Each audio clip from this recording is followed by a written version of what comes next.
Alright mga idol, magandang araw sa ating lahat at nandito tayo sa may EDSA Greenhouse or San Juan. Okay, kita nyo naman yan, yung kanang bahagi, puro mamahaling sasakyan yung mga binibintan dyan. At eto, nandito tayo sa katabi nitong bike lane. Tayo hindi dadaan dyan mga idol dahil mahirap na magkaroon tayo ng violation pagkat maraming kamera sa lugar na ito mga idol. Tuloy-tuloy tayo sa ating biyahe at iwas sa violation. Iwas sa lahat ng bagay nang sa ganun ay mapanatag ang kalooban natin. Huwag tayong mainitin ng ulo.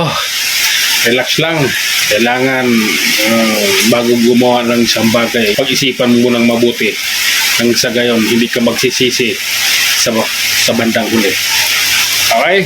Relax lang. Ito yung mga kasama ko mga riders. Oh. Ayan. Ang pupugi ng mga yan. Oh. Gapang-gapang lang talaga.